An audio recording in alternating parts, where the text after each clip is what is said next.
Bonjour à tous, merci de d'être là pour ce nouveau webinaire avec HPE sur une solution qui est très intéressante. Merci à Olivier Valois de nous donner l'opportunité de nous parler des SmartNIC, un sujet d'actualité qui a beaucoup d'avenir.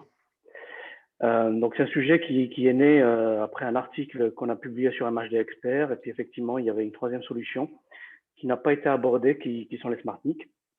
Donc on a décidé avec Olivier de présenter plus en détail les solutions SmartNIC.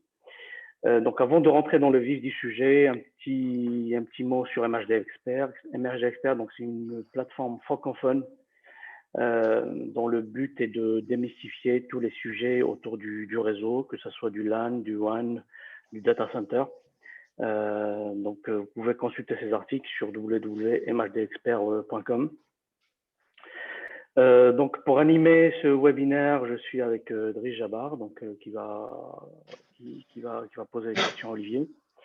Et donc je vous propose de rentrer dans le vif du sujet. Olivier, merci encore une fois d'être avec nous pour pour nous présenter la solution SmartNIC. Donc rapidement, peux-tu te présenter à la communauté MHD Expert et puis après ensuite rentrant dans le vif du sujet.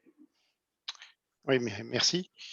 Merci déjà pour cette invitation. Donc, je suis Olivier Valois, je travaille chez HPE depuis beaucoup d'années maintenant, toujours dans le domaine du réseau, dans différentes organisations, plutôt en production, plutôt en marketing, plutôt en vente. Ça dépend des années et ça dépend aussi des sujets.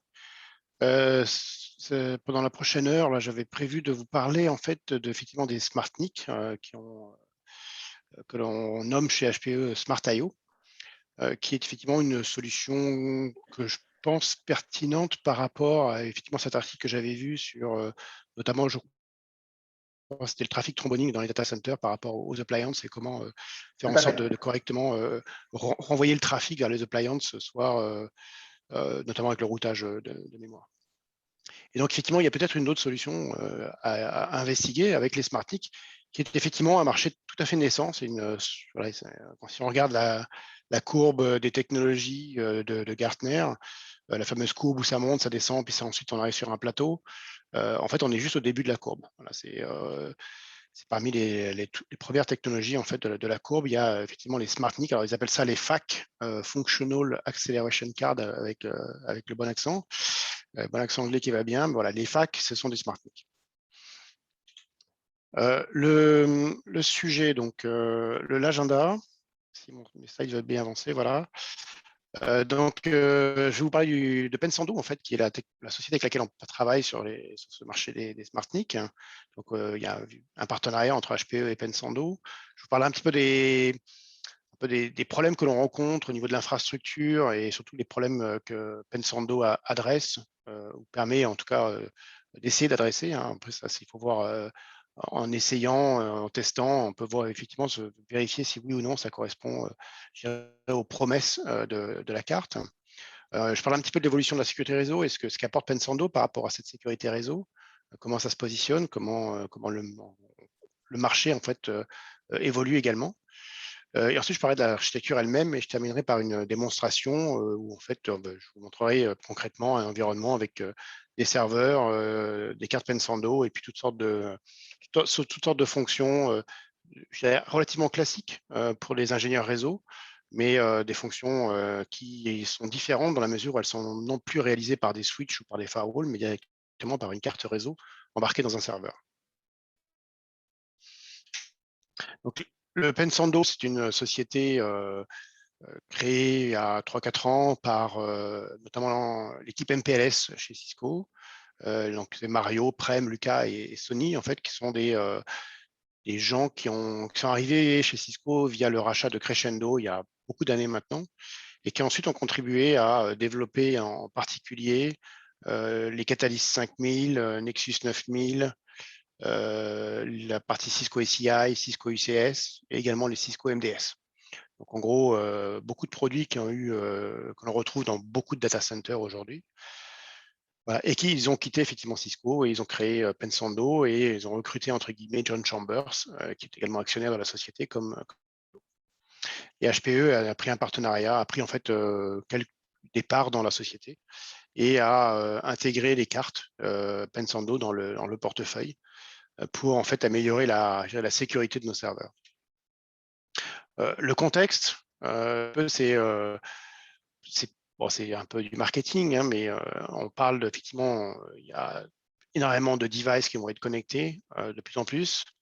Du coup, on peut se poser la question effectivement si est-ce que les appliances qui seraient en mode hardware centralisé quelque part dans le data center, est-ce que c'est un modèle qui est encore approprié, notamment quand on commence à parler aussi de l'augmentation des vitesses ou des débits de ces serveurs, de la puissance qu'il y a dans chaque serveur maintenant.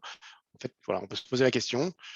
Un autre problème important, c'est la sécurité, hein. On parle de en moyenne, quand quelqu'un est rentré entre guillemets dans une infrastructure, la brèche va être détectée au bout de 6 mois. C'est une moyenne, hein, ça veut dire que ça peut être détecté au bout d'un mois, mais ça peut aussi être détecté au bout d'un an, voire 18 mois.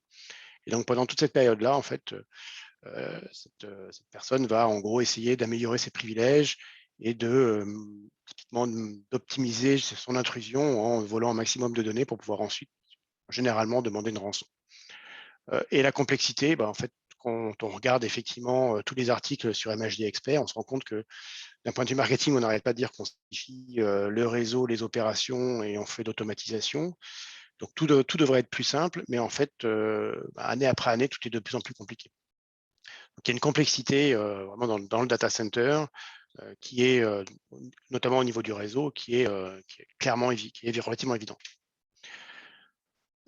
Le contexte de Pensando, ça s'inscrit aussi dans l'évolution de la vitesse des serveurs. C'est-à-dire qu'aujourd'hui, les serveurs qui étaient à 1 giga ou à 10 gigas, la partie gestion des I/O par la CPU, ce n'était pas un problème, ça ne représentait pas grand-chose en termes de corps sur le serveur. Dès lors qu'on commence à parler de 25 gigas et surtout du 100 gigas, là, ça commence à être très impactant sur la consommation de corps. Si c'est la CPU du serveur, en fait, qui gère toute la partie I/O. Et c'est d'autant plus vrai si en plus elle gère la partie sécurité via des firewall software. Donc ça, c'est un point à prendre en compte, c'est-à-dire que autant quand c'est un serveur 10 gigas, il n'y a pas de problème. Autant quand on va commencer à upgrader les serveurs, et c'est la tendance, hein, de commencer à passer à 25 gigas, on commence à le voir beaucoup, d'autant que le 25 gigas maintenant est quasiment au prix du 10 gigas, et le 100 gigas arrive, je dirais, commence à arriver et va arriver de plus en plus. Et là, le 100 gigas, c'est très impactant pour la CPU. L'autre point à prendre en compte, c'est la fameuse loi de Moore, qui n'est plus vraie en fait, hein. Ça fait quelques années déjà qu'elle n'est plus valide. La puissance des CPU a tendance à un petit peu s'affaisser. Donc on le voit sur cette courbe, hein, les CPU ne sont plus, je dirais, enfin, l'augmentation de puissance des CPU n'est plus aussi régulière qu'avant. Et surtout, elle n'est pas aussi énorme qu'avant. C'est-à-dire qu'on ne peut plus charger la barque, entre guillemets, parce que avant, il y a peut-être 10 ans, la CPU pouvait tout faire. Donc, on lui rajoutait plein de fonctionnalités annexes que faire son boulot en gros, faire tourner une application. Et de plus en plus, on a commencé à décharger la CPU parce que voilà, la puissance n'augmente plus. Et si on veut continuer à augmenter les applications, les VM, les containers sur ces serveurs, il faut trouver de la CPU, il faut libérer de la CPU. Et donc, pour libérer de la CPU, on rajoute des accélérateurs à gauche, à droite. On peut parler il y a la GPU qui est arrivée, bien sûr, pour la partie compute. Pour la partie carte graphique également, il y a des accélérateurs. Et pour la partie réseau, on commence à parler effectivement de cartes réseau SmartNIC qui existe déjà un peu dans une certaine mesure. Il y a déjà pas mal de choses qu'on peut faire par la carte réseau en termes d'offload. Mais SmartNIC, c'est un peu la nouvelle génération. C'est l'évolution des SmartNIC actuels, où en fait on embarque beaucoup plus de choses en termes de fonctionnalités réseau, fonctionnalités de sécurité et fonctionnalités d'offload dans ces SmartNIC. Olivier, une question. Oui, Est-ce qu'aujourd'hui, tu vois en fait dans les clients chez lesquels en fait tu fais des installations ou des consulting, la présence des serveurs avec des cartes 100 gigas, 50 gigas? Parce que moi, en fait, sincèrement, chez mes clients, je vois aujourd'hui des 10 gigas. J'ai oui, commencé à voir des 25 gigas, 40 gigas, mais c'est peu. voilà, est-ce qu'on a vraiment des clients aujourd'hui qui ont des serveurs ou qui demandent Oui, des oui, cartes ça existe. 100 gigas? D'accord. Alors, on ne va pas retrouver ça chez toutes les entreprises, hein. On va retrouver ça en général plutôt chez les grands comptes, effectivement, ou chez les hosters peut-être, chez les service providers. Mais typiquement, on va démarrer un POC dans 2-3 semaines à Grenoble, dans le local d'HPE, pour faire un POC 100 gigas. Je crois que en l'occurrence, c'est pour faire du big data. Donc D'accord. oui, parce que le client a du 100 gigas et veut tester effectivement son application sur nos serveurs en 100 gigabits. Donc ça D'accord. arrive, oui. C'est quand même relativement rare, c'est vrai. Aujourd'hui, on est plutôt effectivement dans un modèle où on achète plutôt du 25 gigabits. Maintenant, donc, quand on rafraîchit un serveur, on va plutôt passer sur du 25 gigabits. Mais le 100 gigas, ça existe. C'est pas D'accord. massif, mais ça existe. Bon, ce que j'ai dit tout à l'heure sur le 100 gigas, c'est vrai aussi à 25, hein, bien sûr. C'est que la partie 25 gigabits va consommer pas mal de CPU malgré tout, beaucoup plus que le 10 gigas, beaucoup moins que le 100 gigas aussi. Voilà. Mais globalement, la tendance quand même de ce marché des SmartNIC, c'est de libérer de la CPU. Et on pourrait prendre comme exemple ce qui a été annoncé par VMware lors du VMworld l'année dernière, c'était en octobre, je crois. Ils ont lancé le projet Monterey. Le projet Monterey, on peut faire une petite recherche sur Google, hein, c'est très bien expliqué. L'objectif de VMware, c'est de développer en fait une partie de son code sur des processeurs ARM, donc le code, la partie NSX, la partie vSAN en particulier, pour pouvoir en fait offloader toutes ces fonctions en fait directement dans des cartes réseau SmartNIC. Et pourquoi faire ça? En fait, c'est pour pouvoir libérer de la CPU, pour pouvoir consolider les VM dans un serveur. C'est qu'en gros, aujourd'hui, le leitmotiv de VMware, c'est d'essayer de consolider les VM, d'avoir de plus en plus de VM dans un serveur. Mais pour faire ça, il faut pouvoir libérer de la CPU. Voilà. Et le projet Monterey a pour objectif justement de libérer cette CPU. Et quand j'en discutais avec les gens de VMware, ils m'expliquaient que sur un vSAN bien chargé, potentiellement, on peut avoir de 30 à 70% de la CPU qui est utilisée par la partie vSAN et NSX. Donc, c'est Je pense quand que même ça, juste colossal, quoi. je pense que ça permet aussi de réduire les coûts en fait, des solutions VMware parce qu'aujourd'hui, effectivement, chez VMware, quand on veut augmenter les performances, bah, il faut augmenter les performances du CPU et après, on a des licences derrière. Je pense que c'est Oui, une bonne stratégie de VMware pour avoir quelque chose en fait dans lequel ils vont offloader pas mal de fonctionnalités d'NSX qui sont très, très intéressantes, mais qui sont consommatrices en termes de ressources. CPU, oui. Ouais, tout à fait. Absolument, oui. Après j'ai vu aussi sur le net en cherchant un petit peu que Amazon aussi, il a sa propre solution de SmartNIC. La Oui. solution, il s'appelle Nitro, si je me rappelle bien. Nitro, oui. Oui, Nitro. Ça vient d'un rachat qu'ils ont fait il y a 3-4 ans, une société, je crois, israélienne, dont j'ai oublié le nom, qui faisait des SmartNIC et qu'ils ont adapté effectivement pour leur serveur. Ouais. Absolument. D'accord. Et Azure a sa propre solution également de cartes. Je ne sais pas d'où ça vient, si c'est un rachat ou si c'est un développement interne, mais voilà, Azure a commencé à faire de l'Azure Accelerated Networking également. Et ensuite, les acteurs de ce marché, c'est Intel qui a racheté une société, je crois que c'est Altera de mémoire. Il y a AMD qui vient de racheter Xilinx. Il y a Nvidia qui a racheté Mellanox. Il y a Pensando, dont HPE est un actionnaire. Et puis, il y en a 2-3 autres, mais des petites sociétés, des petites startups. Mais quand je regarde ces boîtes, en fait, avec ces rachats des SmartNIC, c'est pour la plupart de ces boîtes, c'est pour l'utilisation personnelle, c'est-à-dire dans leurs propres produits. Là, Pensando, c'est un petit peu différent. Pensando, peut-être d'autres, je ne connais pas les autres boîtes, peut-être Nvidia, c'est pour proposer ces solutions-là à des clients.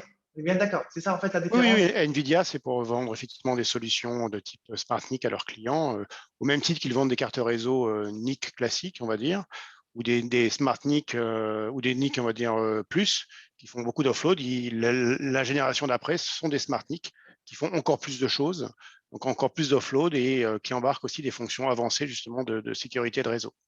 D'accord. Voilà, donc en fait, on a les service providers qui ont effectivement trouvé, racheté des sociétés pour leur usage propre, pour leur propre data center, pour leur offre cloud.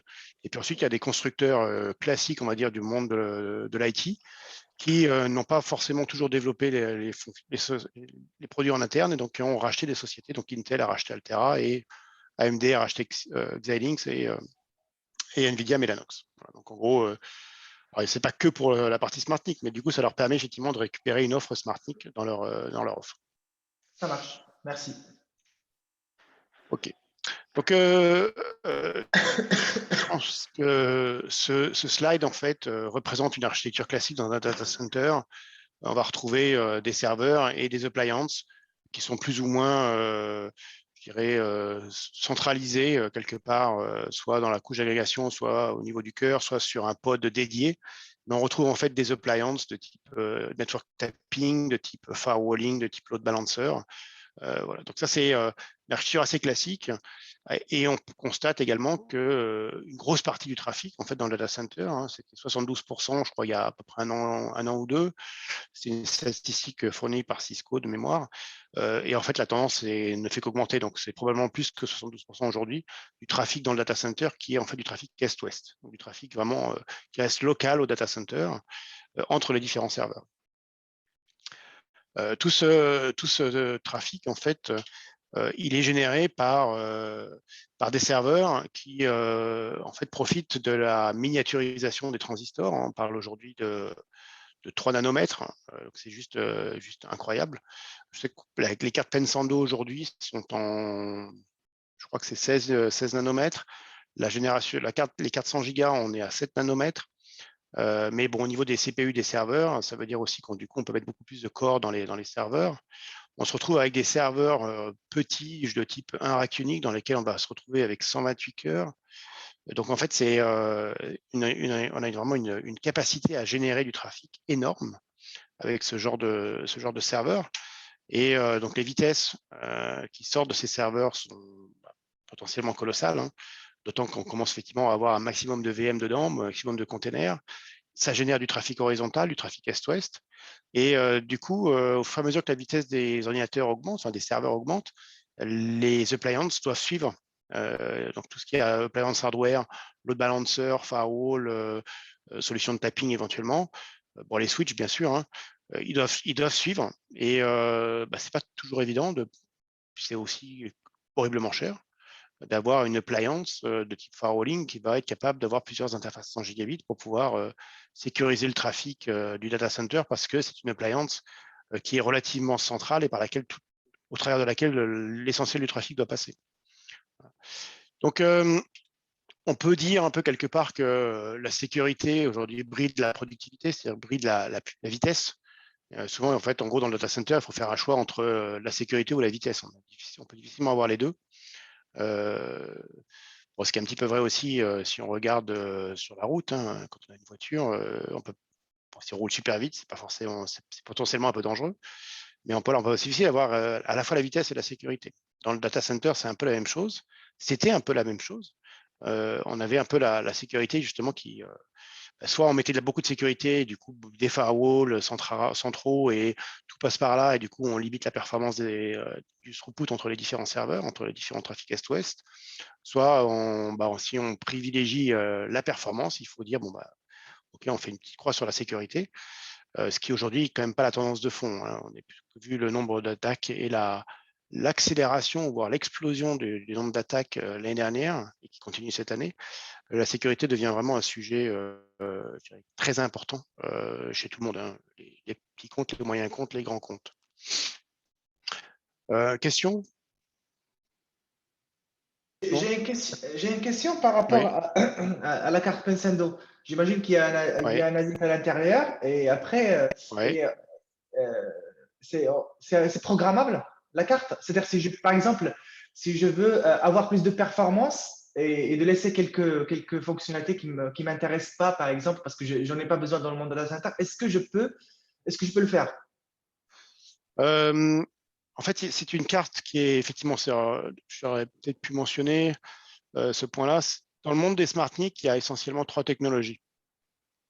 Il y a les cartes avec un FPGA, les cartes avec un ASIC et les cartes avec des processeurs ARM, avec beaucoup de processeurs ARM. Toutes les cartes ont malgré tout des processeurs ARM pour tout ce qui est control plane en général, de 4 à 6 à 8, parfois un peu plus. mais c'est vraiment pour la partie control plane et pour quelques fonctions particulières. Le reste du boulot étant réalisé soit par le FPGA, soit par la ZIC, soit par les autres processeurs ARM qui sont dédiés pour la partie vraiment gestion des services réseau et sécurité en hardware. Et donc Pensando, c'est un ASIC qui a été choisi. Hein, ils ont choisi de mettre un ASIC dans la carte. L'inconvénient de l'ASIC, c'est qu'en général, il est écrit pour faire quelque chose de très bien, mais il ne fait que ça. Ce qui veut dire qu'il n'est pas... un ASIC, traditionnellement, ne va pas être capable d'évoluer s'il y a des nouvelles technologies qui arrivent, par exemple. Je prends l'exemple des ASIC dans les switches. Moi, quand j'étais chef de produit sur les top of rack, sur les core switch aussi, mais sur les top of rack, c'était plus évident. On avait des ASIC typiquement qui ne supportaient, voilà, qui étaient très bons pour faire plein de choses. Et quand est arrivé le protocole VXLAN, et qu'en fait, il a commencé à être relativement massif dans les projets des clients, il a fallu sortir un nouveau top of rack avec un nouvel ASIC, la dernière génération d'ASIC, qui, elle, était capable de comprendre le protocole VXLAN. Et là-dessus, on s'est retrouvé avec des ASIC qui ne savaient pas faire du layer 3 VXLAN. Donc, il a fallu trouver une nouvelle génération d'ASIC qui était capable de faire, en plus du layer 2 VXLAN, également du layer 3 VXLAN. Donc voilà, cette notion d'ASIC, le problème, c'est que les ASIC, effectivement, sont en général très puissants, très rapides. C'est aussi une solution économique, mais qui est bridée par le fait que voilà, s'il y a quelque chose de nouveau qui arrive, elle ne saura pas le prendre en compte. Nouveau en termes d'encapsulation, par exemple. Et l'ASIC Pensando, en fait, utilise la technologie P4, le langage P4, donc qui rend en fait l'ASIC programmable pour une grosse partie de ses fonctions. Donc en fait, l'ASIC lui-même, il est adaptable pour une grosse partie. S'il y a des des nouveaux services à développer dessus ou des nouveaux protocoles qui arriveraient dans les 3, 4, 5 prochaines années, le Pensando est capable de les prendre en compte via cette technologie d'ASIC. D'accord. Donc, ça répond bien à ma question. Si je souhaite donner beaucoup de ressources pour l'offloading SSL, je peux le faire et je Oui, peux tu peux, oui. récupérer. Ouais. Ouais, tu peux. D'accord. En fait, l'ASIC, il est vraiment taillé pour faire à peu près tout en même temps, D'accord. à des échelles massives. Ça répond notamment, toujours dans le domaine des top of rack quand je m'en occupais, quand on avait des appels d'offres, quand on avait des clients, parfois, même parfois des clients en prod, hein, parfois c'était normalement dans le cadre de l'avant-vente, mais parfois c'était en production, ils se retrouvaient à taper une commande de type qualité de service ou une commande de type access list, et puis ils se retrouvaient avec un message d'erreur qui disait en gros pas suffisamment de ressources de buffer input ou output ou des problèmes de TCAM. En gros, il y avait des problèmes de ressources dans les ASIC. Les ASIC des switches n'étaient pas faits pour ça. Ils étaient faits pour switcher le trafic, mais ils n'étaient pas faits pour faire de la sécurité ou de la qualité de service. Là, l'ASIC Pensando, il a été développé pour ça. Donc, on a des tables d'access list, des tables de qualité de service, des tables de routage qui sont juste massives. On n'a pas de limitation particulière de ce point de vue. D'accord. C'est clair. Oui, je suis passé un petit peu trop vite sur ce slide. Je vous dis, ce slide, en fait, veut juste représenter la notion de chiffrement qui bride la visibilité. Qu'est-ce que ça veut dire par là? Alors, le chiffrement n'est pas très souvent présent, en fait, aujourd'hui dans les entreprises. Parfois parce que c'est pas très pratique à mettre en place, souvent parce que c'est aussi très cher. Mais le côté pratique, en fait, c'est que quand on commence à chiffrer, en fait, on voit plus rien concrètement au milieu. C'est-à-dire que si on met un analyseur réseau au milieu du trafic chiffré, on ne voit plus ce qui se passe. On n'est plus capable de voir. On devient aveugle quelque part, où les outils dans lesquels on a investi pour faire du monitoring réseau, donc typiquement tout ce qui est tapping, deviennent aveugles. Donc le chiffrement peut poser problème en termes de sécurité, en termes de visibilité, en termes de troubleshooting, d'administration. Pensando, on verra, en fait, permet de résoudre ce problème-là. Donc, dans le domaine de la sécurité, on voit en fait essentiellement deux architectures aujourd'hui. Donc les appliances hardware que l'on connaît depuis beaucoup d'années. Hein. On retrouve les firewalls classiques, hein, typiquement, ou les load balancers classiques, hardware de type appliance, et les solutions logicielles distribuées. Donc, dans un cas, on est en hardware, on est centralisé, c'est une appliance dans laquelle il faut que tout le trafic circule. Dans l'autre cas, c'est du software distribué. Et en fait, ce que fait Pensando, c'est de mixer les deux, c'est-à-dire de récupérer en gros l'attribut du hardware qui est la performance, capable de délivrer des performances de firewalling, de chiffrement qui sont juste colossales, et également de récupérer la notion de positionnement distribué au plus proche possible des applications, des VM, des containers, en fait en installant en fait une carte réseau hardware directement dans le serveur. C'est vraiment cette notion d'intelligence distribuée avec du coup la performance du hardware. Donc c'est l'évolution un petit peu de ce marché-là. C'est ce que en fait, ce que permettent les SmartNIC, c'est justement d'avoir ce mix, ce meilleur des deux mondes entre guillemets, des appliances hardware et des solutions logicielles distribuées, qui étaient très bien jusqu'à il y a quelques années, qui le sont toujours, mais qui ont un impact sur la CPU non négligeable. Et donc, quand on a besoin de libérer de la CPU pour pouvoir avoir plus de VM sur le serveur, il faut trouver une solution hardware, ou alors il faut acheter un nouveau serveur. Si on veut rajouter plus de VM, il faudra racheter un nouveau serveur, sauf à libérer de la CPU. Et par ailleurs, si on veut chiffrer vraiment en software, c'est juste très très dur de chiffrer à plusieurs gigabits par seconde. C'est même quasiment impossible. Et effectivement, maintenant, en fait, la réflexion de la plupart des clients, quand ils veulent en fait insérer la sécurité au sein du data center, ils pensent premièrement à mettre un firewall, effectivement. Et quand on parle de trafic est-ouest, on parle de 70% ou 80% de trafic au sein du data center, c'est des trafics est-ouest. Donc, dans un data center, on pourra rapidement atteindre les limites du firewall. Donc, après, pour résoudre ce problème, donc on utilise des solutions de scale-up, c'est-à-dire remplacer le firewall par un autre firewall qui est plus costaud, d'accord? Donc, ce qui fait gonfler le prix. La deuxième solution, c'est les solutions que tu disais, c'est l'intelligence distribuée. C'est un agent logiciel. Effectivement, ça, on a commencé à voir ce type de solutions, mais qui sont, dans la majorité du temps, traitées au niveau par le soft, pas par le Oui, hard. par le CPU du serveur, absolument. Effectivement, et quand on commence à parler de trafic est-ouest, on atteint les limites des manières rapides de performance. Et, Tout à fait. et Moi, oui. j'avais une question, Olivier. Donc, c'est quoi le positionnement côté Pensando? Donc, vous êtes complémentaire des solutions, on va dire, legacy type, c'est-à-dire les Fortinet, les Juniper, les Palo Alto, ou vous dites plutôt que Pensando, ça suffit pour faire la même chose que ce qu'on faisait avant dans des architectures qui sont plus orientées, on va dire, nord-sud? Oui. C'est quoi le positionnement? Je pense qu'on est plutôt complémentaires. Ça dépend un petit peu de quoi on parle. On va plutôt cibler effectivement tout ce qui est solution de sécurité pour protéger le trafic est-ouest. Donc, typiquement, tous les firewalls périmétriques, firewalls qui protègent en fait le data center de l'extérieur, qui sont des appliances en général, ils font très bien leur boulot. C'est pas du tout cette solution-là que vise Pensando. Pensando va plutôt essayer justement de décharger les firewalls est-ouest classiques, voire potentiellement les remplacer si ils sont plus capables de tenir la charge d'un point de vue débit, par exemple.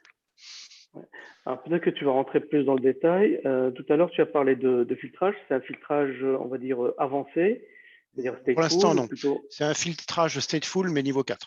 C'est pas un filtrage, c'est pas un firewall de niveau 7 pour l'instant. D'accord. Aujourd'hui, c'est un firewall de stateful niveau 4. C'est de la microsegmentation, bien sûr, toujours au niveau 4. C'est aussi un agent IP fixe directement embarqué dans le serveur. C'est un agent IR-span. La télémétrie. Pour la télémétrie.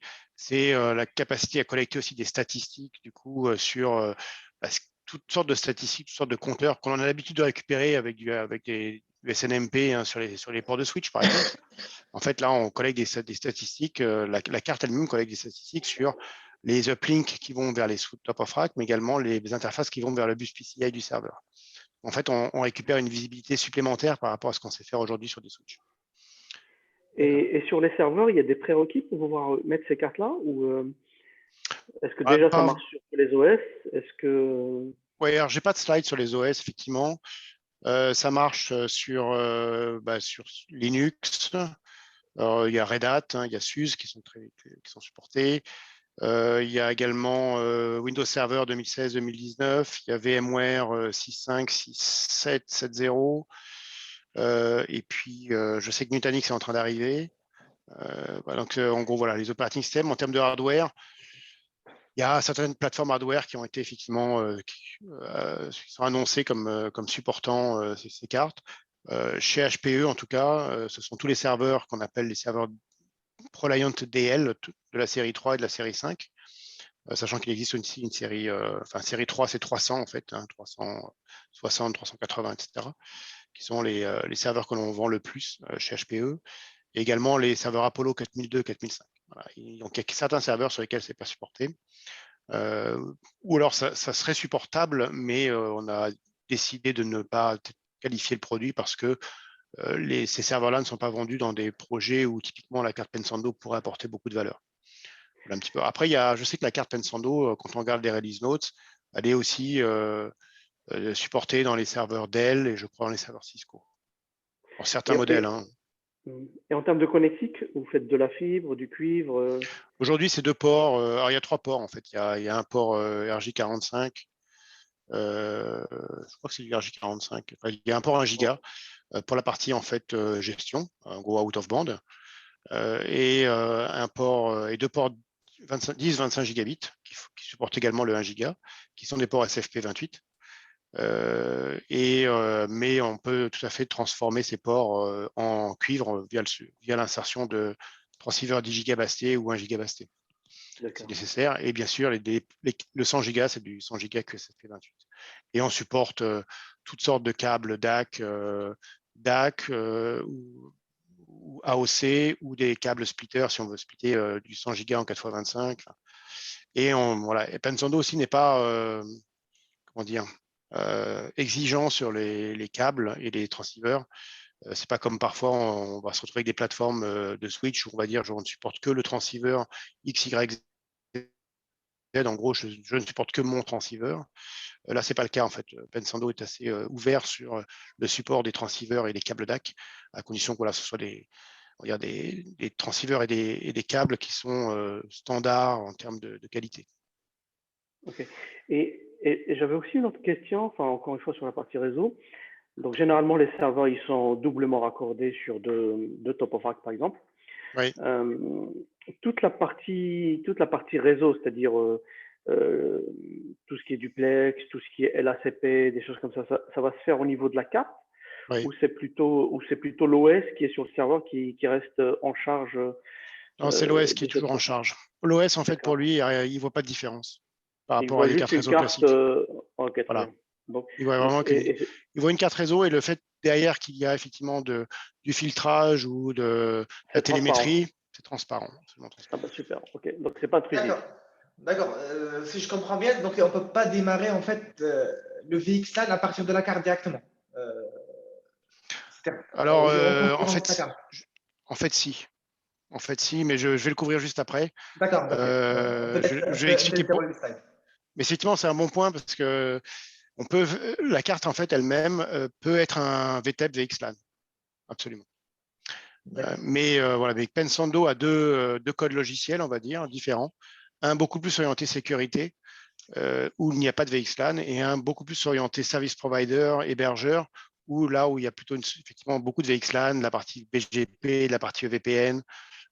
Et également tout ce qui est multi-tenant avec la capacité en fait à avoir, en gros, être capable de bâtir un cloud de type, on va dire Amazon, mais on-premise. C'est un petit peu le modèle. Intéressant, d'accord.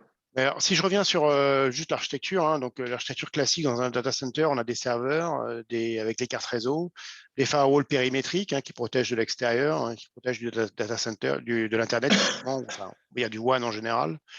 Et on a des firewalls est-ouest, et on a cette notion de trafic tromboning. Alors, le trafic tromboning, en général, on parle plutôt entre data centers.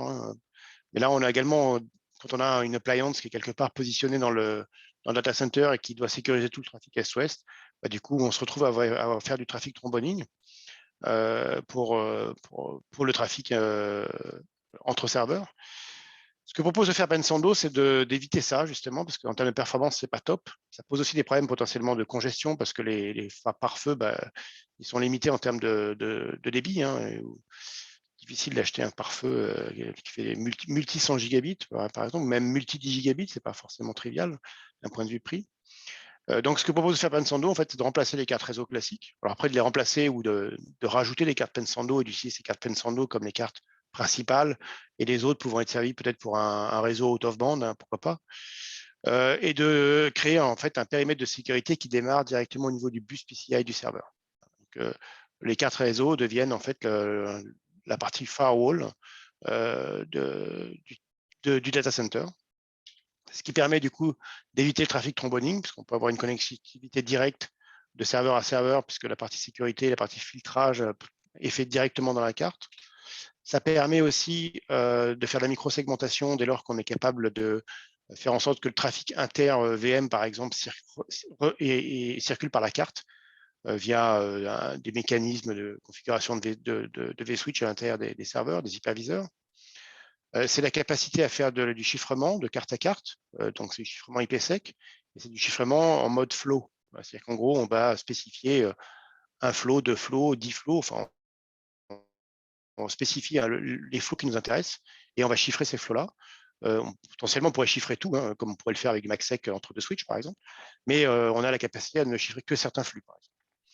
En utilisant le MACsec, le protocole MACsec, ou c'est une autre méthodologie? Non, ça c'est de l'IPsec. Non, je mentionnais MACsec parce que quand on a du MACsec entre deux switches, on va chiffrer tout le trafic entre les deux, sur ce lien-là entre les deux switches. Sur le serveur, avec Pensando entre les deux serveurs, on va être capable de chiffrer de manière granulaire en fait par flow. On va pouvoir spécifier via la définition d'un paquet via les 5 tuples. On va pouvoir dire ce flux-là en fait on le chiffre. Et l'autre flux qui est un chiffre non critique, on ne le chiffre pas. On parlait de réseau, mais on n'a pas parlé de stockage. La carte Pensando, il supporte aussi le stockage, non? Ou je peux l'utiliser Oui, pour… alors, sur les datasheets, oui, c'est annoncé comme un service qui va arriver. C'est pas encore disponible dans la carte Pensando que l'on vend. C'est des services de stockage de type virtualisation NVMe en particulier. Il faut savoir aussi qu'elle est utilisée, la carte Pensando, par les appliances, je crois que c'est AF400 de chez NetApp. Et elle fournit des services de déduplication, de chiffrement et quoi d'autre, et de compression. Voilà. Donc elle est capable de le faire. En fait, c'est aussi l'intérêt de cette carte, c'est que c'est un ASIC qui sait faire beaucoup de choses, du stockage, mais également de la sécurité, mais également du réseau d'un point de vue BGP, VXLAN et autres. Voilà. Selon ce que l'on veut faire avec cette carte-là, on peut l'utiliser. On a plusieurs personas pour cette carte. Mais aujourd'hui, dans la carte Pensando que HPE vend à son catalogue, on n'a pas aujourd'hui les services de stockage. Ils sont annoncés pour à peu près la fin d'année. D'accord. Donc on a des services. Donc ouais, je termine juste sur la partie. J'ai pas mentionné les petits points violets en fait. Là, c'est des notions de TAP. En fait, on a des sondes intégrées dans les cartes, ce qui permet justement de pouvoir faire du tapping du flux chiffré. En fait, on va taper le trafic avant qu'il soit chiffré. Donc, du coup, on ne perd pas cette visibilité quand on commence à chiffrer le trafic. C'est un sujet qui potentiellement est gênant. Je sais que je discutais en début de semaine avec un client qui justement expliquait que le chiffrement, c'est bien, mais il l'avait envisagé, mais ça posait un problème des outils intermédiaires qui, du coup, devenaient aveugles. Et oui. Et comment la carte elle a cette visibilité sur la VM? Il doit à un moment aller sur le vSphere qui. Oui, il y a une intégration effectivement avec vSphere pour aller. Ouais, absolument. D'accord. Et on peut aussi le faire avec des containers, des solutions type OpenShift, des choses comme ça? Oui, c'est annoncé en gros pour dans un mois et demi ou 2 mois. Je crois que c'est la prochaine release qui effectivement intégrera cette notion de container. Ouais, la notion de CNI. Après, c'est aussi une carte qui fonctionne en mode bare metal, c'est-à-dire que potentiellement, s'il n'y a pas d'hyperviseur, s'il y a juste un serveur classique, c'est une carte et elle embarque un firewall qui va non pas protéger, je dirais, toutes les VM qui sont derrière, mais protéger juste le serveur lui-même. Donc, ça peut être complémentaire à une solution qui fait de la microsec sur la partie, on va dire, virtuelle. Et la Oui, partie bare metal, on peut la faire porter sur les cartes Pensando, par exemple. C'est ça, hein? tout à fait, on pourrait, oui. Mm.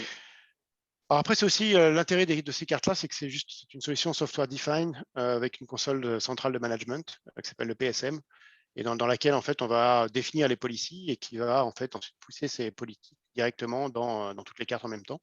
Donc politique de télémétrie, politique de sécurité. C'est-à-dire qu'on n'a pas à configurer chaque carte individuellement. On gère une plateforme de sécurité qui est présente et distribuée dans l'ensemble des serveurs. Console qui bien sûr est configurable via API, hein, si on a besoin d'aller utiliser des orchestrateurs de plus haut niveau pour aller pousser, je ne sais pas, une règle de firewalling, elle peut être poussée via API dans la PSM et le PSM va les pousser dans les cartes. Bon, ça j'ai déjà expliqué cette notion Alors, de visibilité supplémentaire en fait dans les serveurs. C'est qu'aujourd'hui dans les serveurs, on apporte un peu plus de visibilité. Déjà, on va voir un petit peu ce qui se passe entre le top of rack et le serveur. Parce qu'aujourd'hui, quand on fait de l'IRSpan ou quand on fait de l'IPFix, en fait, on va collecter des flux d'informations qui sont sur les ports des switches. Là, en fait, on va aller un peu plus loin, on va aller jusqu'au bus PCI du serveur. Oui, je voulais poser une question. non, c'est parfait. Honnêtement, D'accord. c'est top. Ah, Il y a une question qui arrive souvent. Si on perd le contrôleur, il n'y a aucun impact. alors déjà, il y en a 3 normalement des contrôleurs qui sont idéalement répartis sur on va dire des sites ou des salles différents. Donc, c'est difficile d'en perdre 3 d'un coup. Mais si vraiment on les perdait, je vais juste fermer la porte, excusez-moi.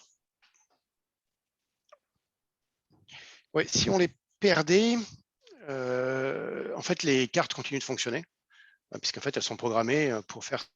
Les policies sont dans les cartes, en fait. Le contrôleur n'est pas impliqué dans le data plane, il est vraiment impliqué que dans la partie control plane. Donc, le réseau continue de fonctionner sans aucun problème, impact. même si on perdait la connectivité avec le contrôleur. Okay. Alors, les bénéfices pour les différentes personnes qui travaillent dans le monde du data center, de l'IT, pour les équipes serveurs, c'est plus de CPU. Pour les équipes réseau, c'est plus de visibilité, hein, puisqu'on on va plus loin que juste le top of rack.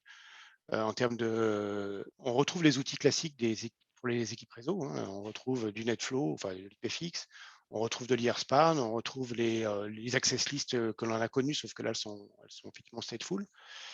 Donc voilà, mais on va plus loin, effectivement. Potentiellement, si ça permet d'éviter de mettre une solution de tapping qui coûte très cher, finalement, on va avoir une solution qui globalement est moins chère. Et pour les équipes sécurité, en fait, c'est plus de sécurité puisqu'on va fournir beaucoup plus de visibilité sur les flux dans le data center. On va pouvoir aller voir tout ce qui se passe à la limite entre 2 serveurs qui seraient connectés sur un même top of rack. On va pouvoir aller voir ce qui se passe entre 2 VM, voire entre 2 containers bientôt.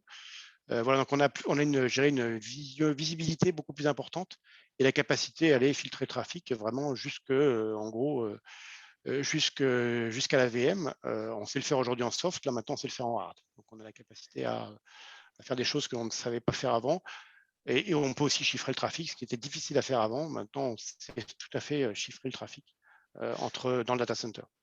Olivier, en fait, là, dans la partie réseau, tu as marqué NetFlow, mais normalement, c'est faire aussi de la télémétrie pour aller pour une visibilité plus En réel. avancée, Ouais, qu'est-ce que tu en appelles la réel. télémétrie? C'est-à-dire, En fait, envoyer les. C'est en temps réel, parce qu'on sait le NetFlow, oui. c'est le principe de sampling, en fait, j'envoie un paquet sur 1000, mais est-ce que là, avec la. Non, là on parle vraiment d'IPFX, hein, donc NetFlow qui se différencie de SFlow. SFlow, c'est du sampling. Et NetFlow, justement, on collecte pas un paquet sur 1000, mais en fait, on collecte des statistiques sur l'ensemble des paquets. C'est aussi pour ça que en fait, SFlow, on va le retrouver dans la plupart des switches parce que ça consomme beaucoup moins de ressources et parce qu'on considère que prendre un paquet en général, à l'origine, c'était 400, je crois. Et ensuite, c'est programmable. On peut décider d'en prendre un sur 500, un sur 600, un sur 1000. SFlow va faire effectivement du sampling. Ça consomme moins de ressources que du NetFlow. NetFlow a l'intérêt justement de collecter tout. Et ensuite, on peut, de manière très agressive, envoyer des informations toutes les 5 secondes potentiellement sur les flux que l'agent IPFX collecte. Et ensuite, tu peux faire de la télémétrie, on va dire, temps réel en faisant de l'IRSpan, en copiant un flux ou des flux vers soit vers un IPS, soit vers un Wireshark. D'accord? Ce que sait faire la carte, c'est listé un petit peu ici. C'est une carte 25 gigabits ou 100 gigabits. Elle sait faire du réseau. Donc là, on parle de VXLAN, on parle de BGP, on parle de VPN, par exemple. La sécurité matérielle, donc ça, c'est la partie Secure Boot, donc la partie Silicon Root of Trust, où en fait, on garantit que la carte, quand elle boot, en fait, elle boot avec un firmware qui ne peut pas être corrompu. C'est également la notion de security air gap. Alors, je ne sais pas comment ça se traduit en français, mais en gros, c'est une sorte de barrière infranchissable entre l'operating system du serveur et la carte elle-même. En gros, l'operating system du serveur n'a pas la capacité d'aller modifier les paramètres de la carte au niveau sécurité. Par opposition à si on a des IP tables sur un Linux, on peut aller modifier les IP tables sur le Linux si à partir du moment où on est root. Quand on est administrateur du serveur, quand on est root sur un Linux qui serait équipé des cartes Pensando, on ne va pas pouvoir aller modifier les règles de sécurité. Ensuite, il y a la microsegmentation qui est effectivement disponible, la partie Stateful Firewall, la partie load balancer qui va être disponible, alors qui est annoncée pour fin d'année, mais c'est pas encore tout à fait disponible, mais la carte est prévue Pensando a prévu effectivement de mettre load balancer comme fonctionnalité dans la carte. Le chiffrement, les services de stockage, on en a parlé, et donc la télémétrie, c'est tout ce qui est effectivement agent IP fixe et agent IRSpan et la capacité à collecter toutes sortes de statistiques. Il y a énormément de paramètres, de compteurs différents qui peuvent être collectés par le contrôleur sur les cartes, comme tout ce qui est des problèmes de TCP checksum, des problèmes d'IP fragments, des problèmes de TCP sessions qui sont plus ou moins ouvertes. Enfin, voilà.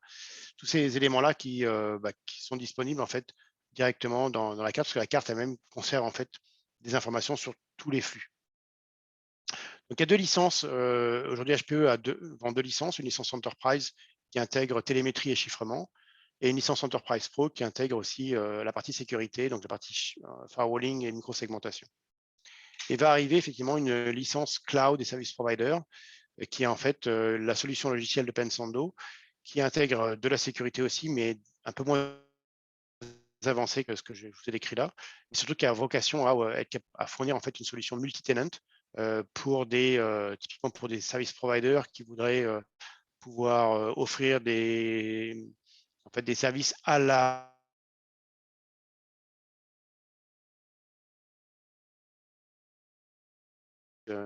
multi-tenant pour ces service providers. Et là où on gère du VXLAN, du BGP, de l'EVPN, de la sécurité, des réseaux qui sont bien sûr en overlap, mais qui sont utilisés par des clients différents. Donc ça, c'est un deuxième train de software. Donc, il y a deux logiciels principalement, un logiciel vraiment orienté sécurité et un logiciel beaucoup plus orienté service provider cloud. Les deux ont tendance à évoluer en parallèle, avec l'un qui va récupérer des fonctionnalités de l'autre et vice-versa. Mais voilà, on vise quand même deux usages différents.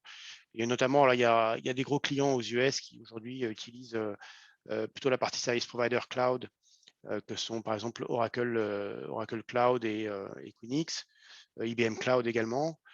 Et par contre, une banque telle que Goldman Sachs va plutôt utiliser le logiciel Enterprise. Bon, j'ai déjà décrit un petit peu tout ça. Je vais zapper Vous avez pour des passer à la partie démo. déploiements, vous avez des Oui. déploiements de la solution en France ou c'est en train d'arriver? Non, ça commence. On commence à avoir des POC qui démarrent. Ça fait à peu près un peu moins d'un an maintenant qu'on a ce produit sur le marché, dans notre portefeuille. Et donc ça fait un an que moi que j'en parle un petit peu mais en interne, aux vendeurs d'HPE, aux avant-ventes d'HPE, aux clients, aux partenaires. Ça me prend du temps, hein, c'est une nouvelle technologie. En revanche, effectivement, ça a démarré aux US, hein, et donc il y a déjà effectivement des réseaux en production aux US. On a aussi, je ne pense pas pouvoir le citer. Non, je ne sais pas si je peux. Il y a 2-3 clients aussi aux US, en plus de ceux que j'ai cités là, qui commencent effectivement à implémenter des cartes Pensando dans leur data center. Et en France, on commence à avoir des POC. Ça démarre. Et pour ces clients, l'usage que vous voyez le plus, c'est quoi? C'est la Pour les service microsec? providers, c'était d'offrir une solution multi-tenant de type VM as a service ou bare metal as a service, hein, puisqu'en fait l'intérêt c'est qu'on peut héberger toutes sortes d'hyperviseurs ou du bare metal ou potentiellement du container sur ces solutions-là. Pour les clients entreprises, notamment en l'occurrence Goldman Sachs, la volonté de Goldman Sachs, c'était de remplacer des centaines de firewalls et des centaines de load balancers dans leur data center. Ah oui, ok. En fait, c'est plus que des centaines, je crois. En termes de firewall, il y en avait plus d'un millier, je crois. Alors, s'ils ne sont pas remplacés comme ça du jour au lendemain, hein, c'est un projet progressif. Mais ils ont la volonté, effectivement, de remplacer leur firewall Est-Ouest hardware par Pensando et de faire la même chose pour la partie load balancer. Oui, donc là, je vais passer directement sur la partie démo. Hop là. Il y a des questions avant que je passe sur la partie démo? Il est 7 heures, je vais essayer de tenir un petit quart d'heure à peu près pour la partie démo. Okay. Non, vas-y, vas-y. Okay. Donc, mon environnement de démo, je n'ai pas de slide sur le présentant, mais en gros, j'ai 2 serveurs VMware avec des cartes Pensando, les différentes VM dessus, notamment des VM Linux qui génèrent du trafic avec iPerf sur des ports classiques, 80, 443 par exemple. Et j'ai un 3e serveur dans lequel j'ai toute la partie control plane, avec notamment la console de management des cartes Pensando, avec un serveur Windows qui me sert de NetFlow Collector, un autre qui me sert de Wireshark, et puis et voilà en gros. Olivier, j'ai juste une question, s'il te plaît. En fait, je peux prendre seulement la carte et je fais la configuration d'une manière manuelle pour démarrer tout ce qui est firewalling, etc. Ou il faut que je prends et la carte et le contrôleur? Ouais, il faut prendre la carte et le contrôleur. La carte fonctionne très bien toute seule. Est-ce que je Par peux la contre, elle programmer? ne fait que faire que carte réseau. Tu ne peux pas la programmer individuellement. Elle est programmée uniquement par le contrôleur. D'accord. Avec un protocole voilà. propriétaire, c'est ça? C'est du gRPC, je crois, mais tu peux programmer différentes choses, comme par exemple peut-être l'adresse IP de la carte en mode CLI, mais tu ne pourras pas aller mettre des policies de filtrage, par exemple, ou lui demander de renvoyer des informations IP fixes vers un collecteur. Ça, il faut passer par la console de management, donc la console Pensando PSM, là, qui est ici. Qui n'est pas licencié du reste. Donc, à partir du moment où on a la carte hardware et la licence Enterprise ou Enterprise Pro, en fait, on a la console Pensando. C'est une VM, la console, ou c'est une appliance?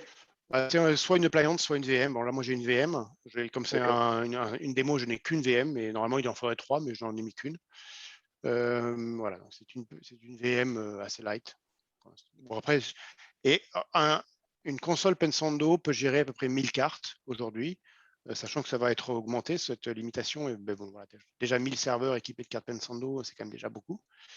Et voilà, la limitation, dans le cas de la console Pensando, c'est 1000 cartes. Moi, j'en ai que 2, donc ça va, j'ai un peu de marge. Donc, qu'est-ce que l'on voit? On voit ici, j'ai un NetFlow Collector qui me génère toutes sortes de jolis petits graphes sur des flux. Alors, c'est les flux Hyperf dont je parlais tout à l'heure, qui sont en fait voilà, tout ce qui est DNS, HTTP. Et les machines en question, c'est des machines ici, on voit leurs adresses IP.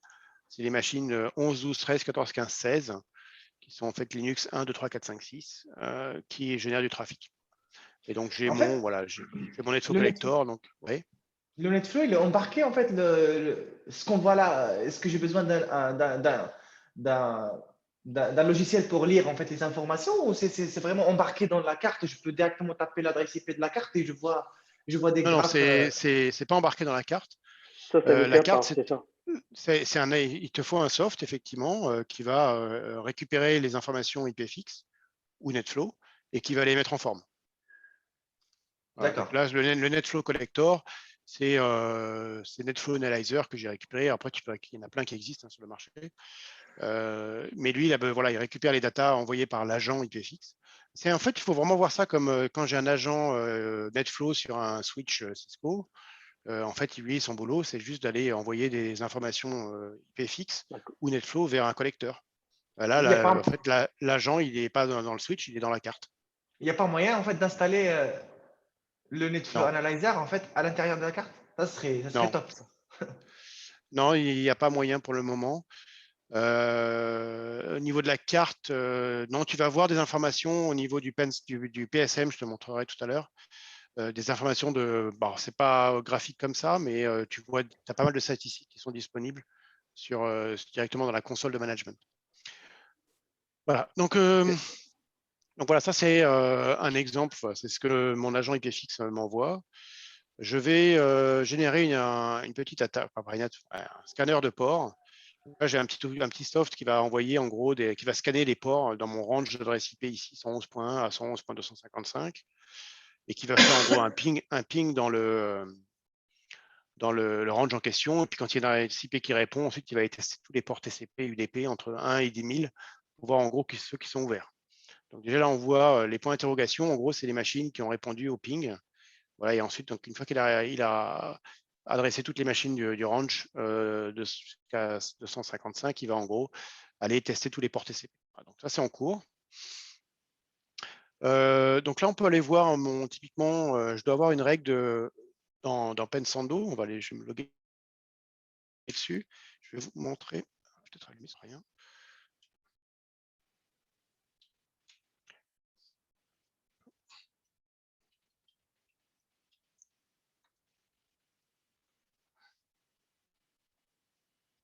Donc là, je suis sur une VM, c'est ma console de management de mes cartes Pensando. On voit deux hosts, c'est mes deux serveurs VMware. On voit ici deux cartes DSC, là, ici. Là. Donc j'ai deux cartes qui sont gérées par ma console. Donc, là, on voit les cartes, elles sont là, et on voit sur quel host elles sont installées, et quels sont aussi également les VM qui sont derrière chaque carte. Donc ici, on retrouve Linux 2, donc, que je mentionnais tout à l'heure, on voit Linux 4, Linux 6, et derrière celui-ci, on retrouve Linux 1, 3, 5, et puis d'autres VM également. Je vous montrais ça, ou ce que je voulais vous montrer, c'était surtout la notion de le flow export. Ça, c'est ce que je vous ai montré tout à l'heure, le NetFlow Collector. Ça vient de cette règle-là qui a été créée, en fait, qui dit en gros, tout ce qui est any, tu l'envoies à mon NetFlow Collector, la machine 136, sur le port UDP 2055, voilà, qui est le port sur lequel mon NetFlow Collector écoute. Donc, il reçoit les trames IPFix et il les met en... il fait des jolis dashboards pour expliquer un petit peu tout le trafic. Voilà, donc ça, c'est la règle. Je peux créer plusieurs, bien sûr, flow export policies pour envoyer ça vers plusieurs collecteurs NetFlow, si je veux.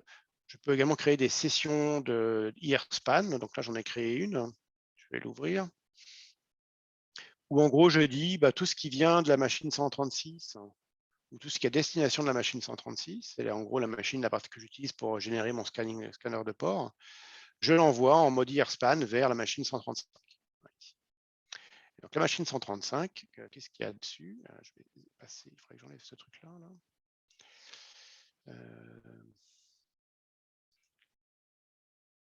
C'est toujours un peu compliqué avec Zoom. Comment je peux enlever ce truc de devant là? Est-ce que je peux faire ça? Voilà, je vais faire ça. Donc il faut que je passe sur une autre machine, c'est celle-ci, c'est la machine 135 que j'évoquais. Et donc on va aller voir sur mon Wireshark, qui est ici. Si je reçois du trafic, alors on va espérer que j'en reçois. Je vais le démarrer.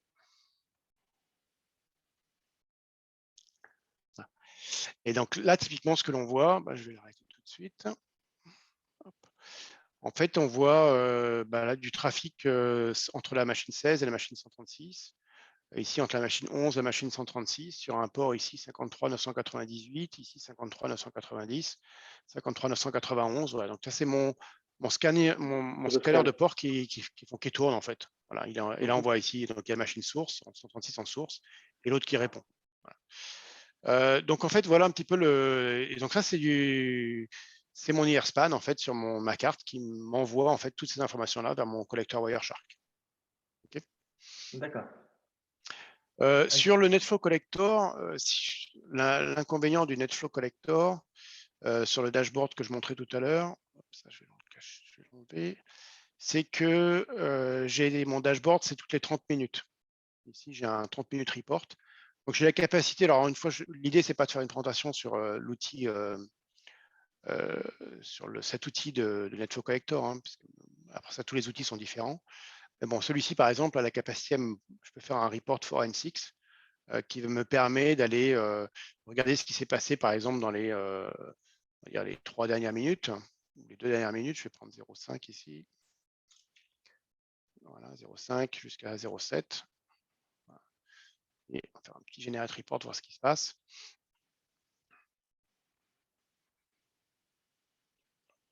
Si je clique, c'est mieux. Voilà, et qui, j'espère, hein, on va voir ce que ça donne. Si je clique sur application, dans l'onglet application, on retrouve en fait toutes sortes de flux qui ne sont pas normaux, entre guillemets. Alors, on retrouve les flux normaux, HTTPS, domaine, RTSP, MySQL, qui correspondent à mes iPerf. Et en fait, on va aussi repérer ici là, des trucs, toutes sortes de choses un peu bizarres. AirPassword, UniSQL, AODV, avec surtout très peu de bytes et très peu de paquets. Et il y en a des tonnes et des tonnes. En fait, ça correspond à tous les ports TCP qui sont testés par le scanner. Et si je clique sur un, en fait, on va pouvoir aller identifier que en fait, la machine qui fait ça, qui est impliquée, c'est beaucoup la machine 136 quand même. Voilà. Source, destination, voilà, on voit la machine 136 qui est tout le temps impliquée. Et on va voir ça sur toutes les applications. Du coup, on se dit, bon, la machine 136, peut-être que je peux aller bloquer, je peux peut-être aller la bloquer. Parce que, donc déjà, avec le Wireshark, je peux aller vérifier si ça ne ressemble pas à une attaque. Et puis, si c'est identifié comme une attaque, je peux peut-être aller effectivement la bloquer. Et donc là, j'ai des policies de type stateful. Donc ça ressemble à des access lists, un classique que l'on connaît.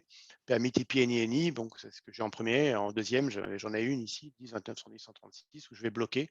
Donc là, je la mets en position 1, je la bloque. Et là, en fait, mon scanner de port, du coup, ne peut plus rentrer. Donc je vais l'arrêter, on va le voir assez vite. Si je relance mon scanner de port, en fait, on va voir que redémarre. Yes. On va voir qu'en fait, il ne voit plus toutes les machines. C'était 11, 12, 13, 14, 15, 16. Je ne sais pas si vous vous souvenez au début, j'avais un point d'interrogation ici, là, la 1, et puis ensuite il y avait ici des points d'interrogation au milieu. Là. Et maintenant, il ne les voit plus, en fait. Il ne voit que la 1, qui est la gateway, qui justement n'est pas derrière les cartes Pensando. Toutes les autres, il n'y a plus accès. Parce que mon firewall, en fait, bloque la machine 136, elle ne peut plus rentrer dans les hyperviseurs. Et ça, en fait, je peux le voir ensuite derrière, oui. Et non, c'est top. Honnêtement, c'est top. Et si la VM change de host, est-ce que la règle elle va être poussée sur… La règle est la même dans toutes les cartes, en fait. Ah, donc en fait, quand on a appliqué sa règle, il ne se pose pas la question, il les pousse sur toutes les cartes. Absolument. D'accord. Ce qui est intéressant aussi quand on fait du tapping, c'est-à-dire que quand on fait du tapping, on veut dire ce qui m'intéresse, c'est le flux entre la machine A et la machine B. Quand on fait du tapping, il va falloir savoir sur un switch, a priori, par où va passer le trafic et aller faire en sorte d'aller faire du traffic mirroring sur le bon port, sur le bon switch. Là, en fait, en l'occurrence, quand on fait du tapping, on le fait sur toutes les cartes en même temps. Et donc, on est sûr de capturer le flux en question si le flux existe. C'est vrai. D'accord, ok. Donc ça veut dire on se pose pas, on cherche pas où se trouve la VM, on pousse la règle sur toutes les cartes. Et après, là où se trouve la VM, elle va être forcément impactée. Ok, voilà. Ça marche. Pas mal. Donc, notre firewall génère des logs. Voilà, on les retrouve ici. Donc là, j'ai des logs, tous les flux en fait sont logués. Et j'ai des firewall log export policy où en fait je renvoie vers mon syslog server, mais également vers un Splunk, tout ce qui est deny logs et reject logs. Je pourrais aussi décider d'envoyer tout, y compris les permits. Hein. Bon, je renvoie que celle-là. Et donc on va les voir aussi du coup sur mon autre serveur. Voilà, on revoit derrière ici, ça y est, ça s'est populé. Mon serveur syslog, là, on retrouve en fait les règles qui sont en fait forwardées, les règles les firewall logs qui sont renvoyées en mode syslog vers mon syslog serveur.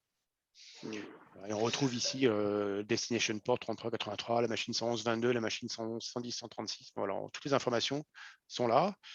Et sur le Splunk, alors lui, par contre, je ne sais pas si ça marche. On va voir.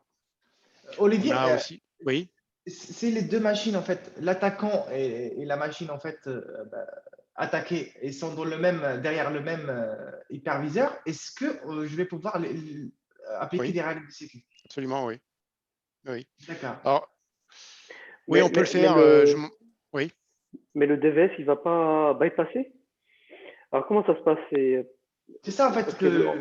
ouais, ouais, je vois ce que En tu veux fait, dire. il y a un DVS classique et il y a un DVS Pensando qui est un peu connecté en mode pass-through. En fait, le DVS classique, il est en mode pass-through et renvoie le trafic en fait vers le DVS Pensando sur lequel en fait on applique des règles de micro-segmentation, ce qui permet en fait de pouvoir sécuriser le trafic vraiment pour chaque VM.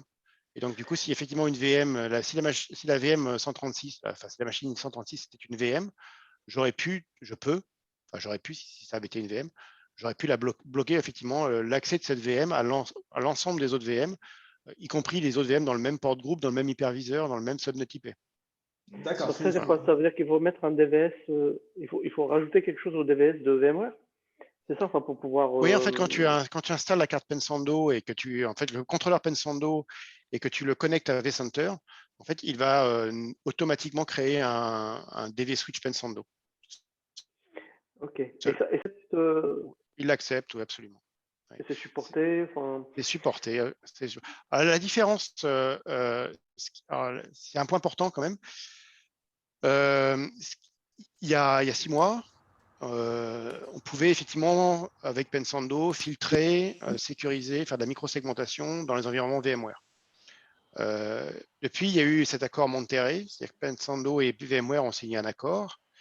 En gros, Pensando du coup participe au développement du projet Monterey, est sélectionné comme une des 3 cartes avec lesquelles VMware font le travail pour développer ce projet. En contrepartie, Pensando ne doit pas vendre de sécurité dans les environnements VMware. Donc en gros, Pensando va pouvoir fournir tout ce qui est télémétrie, tout ce qui est chiffrement, tout ce qui est également protection des interfaces, on va dire, de l'hyperviseur, mais pas de sécurisation des virtual machines.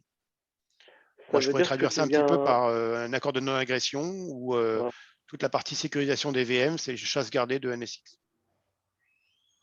Ça veut dire que la démo que tu viens de faire, est-ce que La est-ce qu'on démo peut que je viens de la. faire, pour l'instant, normalement, je n'ai pas vraiment le droit de le faire. C'est-à-dire qu'on n'a plus D'accord. le droit de protéger les VM avec Pensando. Même si on. J'aurais un environnement non VMware, je pourrais tout à fait le faire. Là, il se trouve que ma démo, elle est opérationnelle depuis maintenant à peu près plus d'un an, enfin à peu près un an. Et donc, ce que je faisais il y a un an, je continue à le faire en expliquant qu'effectivement, je montre du coup les fonctionnalités de protection des VM, mais que ça ne s'applique pas aux environnements VMware. Même si on n'a pas NSX, Ok. on n'a pas, par exemple, Même si on n'a pas NSX, même si on n'a pas NSX, même si on ne veut pas NSX, même si on considère que c'est trop cher, on ne peut pas, Pensando s'interdit de vendre en fait de la sécurité pour les VM qui seraient sur un hyperviseur VMware. Alors, mais donc on parle de sécurité, on parle de firewalling et de microsegmentation. C'est pour ça qu'on a 2 licences aussi. On a une licence Enterprise et une licence Enterprise Pro. Licence Enterprise fait de la télémétrie du chiffrement. Licence Enterprise Pro rajoute la partie sécurité. Donc, dans un environnement VMware, c'est là qu'on va se retrouver avec on va positionner les licences Enterprise. Pour un environnement non VMware, on peut, si on veut faire de la sécurité, on peut mettre avec la licence Enterprise Pro, on peut faire les 3 à la fois. Télémétrie, chiffrement et sécurité. c'est clair. D'accord. C'est clair? Voilà, donc là, là, justement, en attendant, l'environnement Splunk s'est chargé et où on voit en fait, il digère en fait les logs de firewall qui sont envoyés par la console Pensando et il met ça sous forme de graphique pour expliquer un petit peu quelles sont les top destinations qui ont été dans les paquets ont été bloqués en fait. Alors, et on retrouve en fait les machines 11, 12, 13, 14, 15, 16, en gros toutes les machines du range 111 qui répondent en fait à mon scanner de port. Au début en tout cas, avant que le trafic soit bloqué. Et sinon, la partie Donc, sécurité sur un environnement bare metal, ça, il n'y a pas de contrainte. il n'y a pas de contrainte. Dans un environnement KVM ou avec un hyperviseur de type KVM, il n'y a pas de contrainte.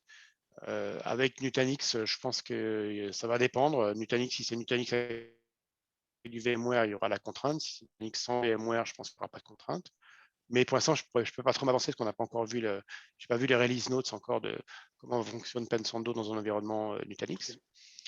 Mais ça, il faut comprendre, c'est vraiment commercialement, d'un point de vue contractuel, on ne peut plus le faire. Mais techniquement, on sait le faire.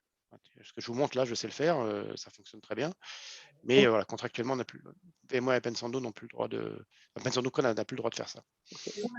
Donc je reviens sur l'histoire Oui. qu'il fait avec Cisco.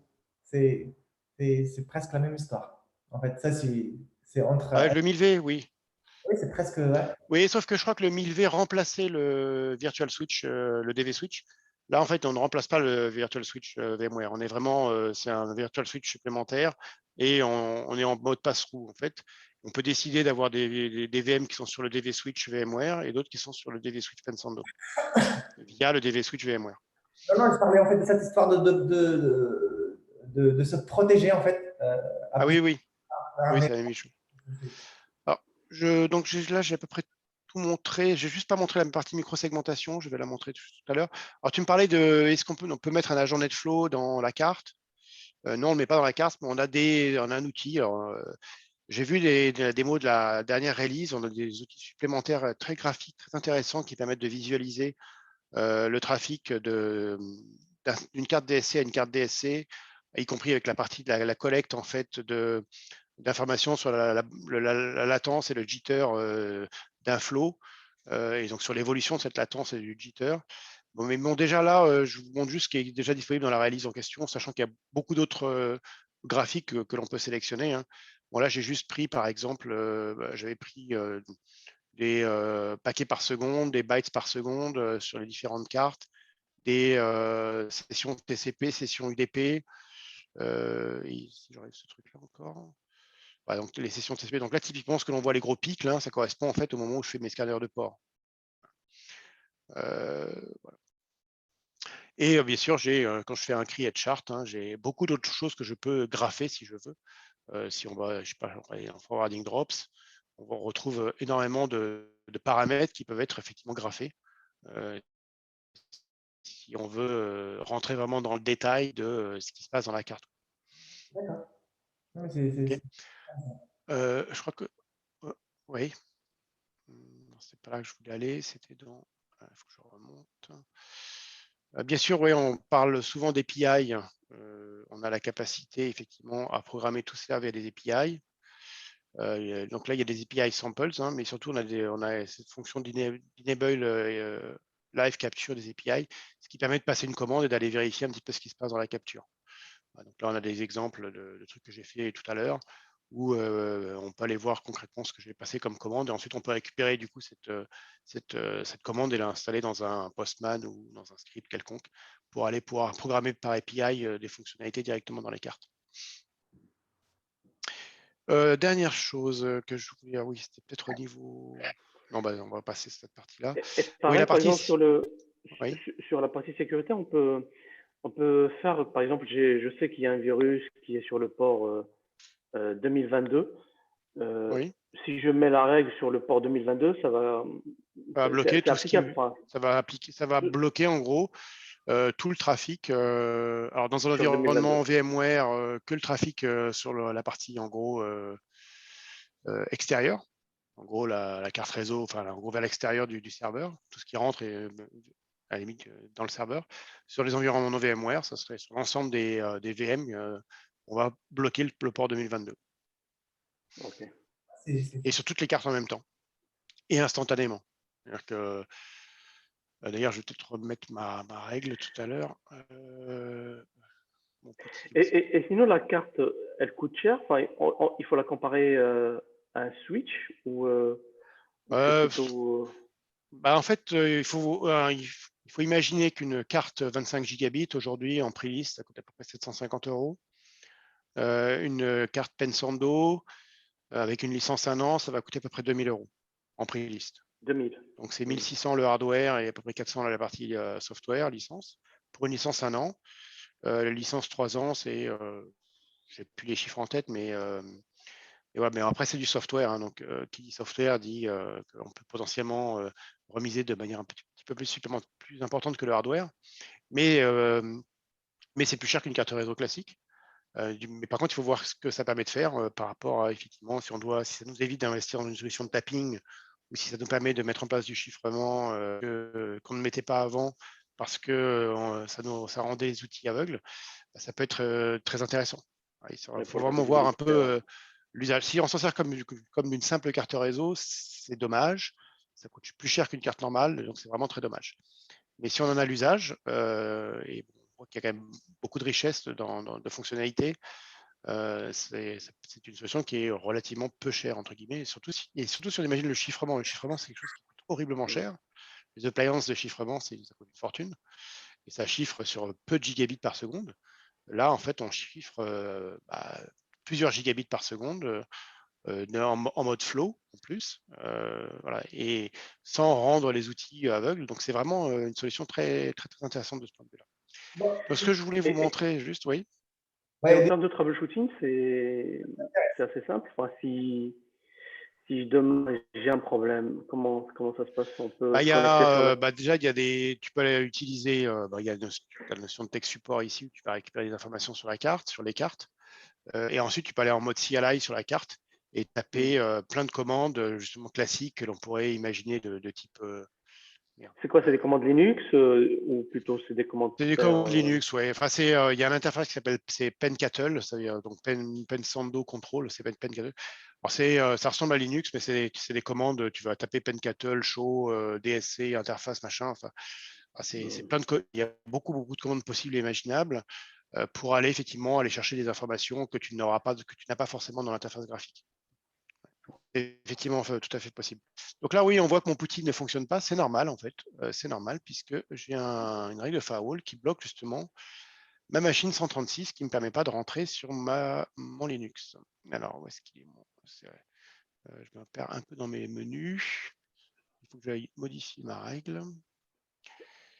Voilà, c'est Hicham, tu imagines, tu prends cette carte et tu la mets en fait dans un serveur et tu crées ton propre routeur à des interfaces 100 gigas. On sait aujourd'hui, pour acheter un routeur à 100 gigas, ça coûte trop cher. Ah oui, absolument, ouais. Non, c'est une solution d'avenir, c'est sûr. Alors après, quand je parlais de la solution Cloud et Service Provider, il faut la voir comme en fait quand on installe la carte, elle va présenter en fait ce qu'on appelle des physical fonctions et des virtual fonctions à l'operating system. Et donc, je crois qu'aujourd'hui, c'est de l'ordre de 6 et 32 de mémoire ou 8 et 32. Donc, en gros, 8 physical functions, c'est-à-dire qu'en gros, l'operating system va avoir l'impression qu'il y a 8 cartes réseau, 8 uplinks, en gros, et 32 virtual fonctions. Donc là, c'est pour pouvoir connecter directement des VM à des interfaces virtuelles. Sachant que ces chiffres en fait vont augmenter, c'est-à-dire que avec les différentes releases qui vont arriver, on va passer à plus que 8 physical fonctions. Et voilà, l'idée c'est qu'effectivement on peut imaginer d'avoir un routeur 100 Go qui aurait 8 interfaces qui serait en fait la carte Pensando. Ok. Et Il n'y a pas une volonté aussi d'aller vers le poste du travail, enfin, avec des cartes plus, on va non, dire. pour l'instant, non. Non, la volonté, c'est effectivement d'aller Data rester dans les serveurs et d'être capable également de protéger les serveurs sur les sites distants, dans les branches, par exemple, avec une console de management, celle que j'ai devant vous, que je vous présente là, qui serait en fait centralisée dans un data center et qui gérerait en fait des cartes distantes, des cartes qui seraient réparties sur plusieurs branches, plusieurs sites, plusieurs usines, enfin voilà. Okay. Oui, donc maintenant, normalement, le SSH, il devrait fonctionner maintenant, le SSH. Oui, il devrait. On va voir si la démo est réussie. Voilà, déjà on a le prompt. C'est mieux comme ça.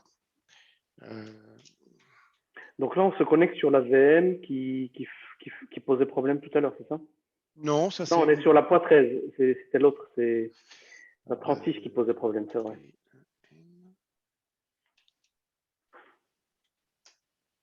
Voilà. Donc là, c'est dans la 36, en fait, c'est celle que j'utilise en fait pour tout faire, en fait, qui fait le scanner de port. C'est là aussi où j'ai mon contrôleur NetFlow. Sachant que quand je bloque la machine 136, toute la partie NetFlow continue de fonctionner en fait. C'est les cartes réseau elles-mêmes des Pensando qui envoient le trafic et le trafic lui-même n'est pas bloqué par le firewall. Parce qu'en fait, les cartes sont suffisamment intelligentes pour comprendre que ce qu'elles envoient à la machine 136, c'est du control plane et c'est pas bloqué par la règle du firewall. Donc ce que je voulais vous montrer ici, c'était l'adresse IP, c'est 111.13. Voilà, donc ça c'est. Donc ça c'est un host, c'est ça? C'est une machine Linux qui est dans un des hyperviseurs. Je vais pinguer 10.29.111.11. Alors les 11, 13 et 15 sont sur le même serveur. Je vais CTRL-C. Ça marche pas, CTRL-C, ouais, ça marche. La machine 15, la machine 15 n'est pas intéressante. La machine 12, c'est dans un autre hyperviseur. Donc là, du coup, on passe au travers de la carte Pensando et d'un top of rack. Voilà, bon, donc ça c'est. Et du coup, là, ce que je vais vous montrer, c'est que je peux bloquer. Ah oui, non, avant de faire ça, je vais quand même aussi vous montrer que je peux pinguer d'autres machines. Donc, je vais pinguer la 14, ça fonctionne. La 15, ça fonctionne. C'est normal, hein, j'ai un permis type NINI, il n'y a pas de miracle. Je vais bloquer certains flux. Donc là, j'ai une règle ici que je vais positionner en position 1. Tout ça, ça peut être bien sûr programmable via API, ce que je fais là. Et là, c'est un peu plus graphique. Ma règle, en gros, c'est je bloque tout ce qui est à destination de la machine 11 et de la machine 12, 21 et 31. Okay. Donc, ça veut dire que ici, ma machine 13, mon ping vers le 15, idéalement, il devrait fonctionner encore. Ça tombe bien. Donc, encore une fois, la 11 et la 15 sont dans le même hyperviseur, sur le même port groupe, sur le même vSwitch, dans le même subnet, bien sûr. Et par contre, la machine 11, elle, ça passe plus. Donc, c'est vraiment, je fais de la micro-segmentation de la VM. Donc, à l'intérieur même d'un hyperviseur, bon, bien sûr, entre hyperviseurs, c'est un peu plus évident. Mais ça, le 14 fonctionne. Par contre, le 12, qui est dans le même hyperviseur que le 14, ne passe plus. Voilà, très simple. Voilà, donc là, en fait, je pense que j'ai à peu près tout montré. Le chiffrement n'est pas encore disponible. Ça arrive dans à peu près un mois. Je sais que j'ai une présentation à un client dans une semaine qui va utiliser en fait une plateforme de démonstration de mes collègues de Pensando. Parce que moi, ma plateforme aujourd'hui, elle n'a pas été encore upgradée avec la dernière release, puisqu'on est encore en mode bêta, pour montrer la partie chiffrement.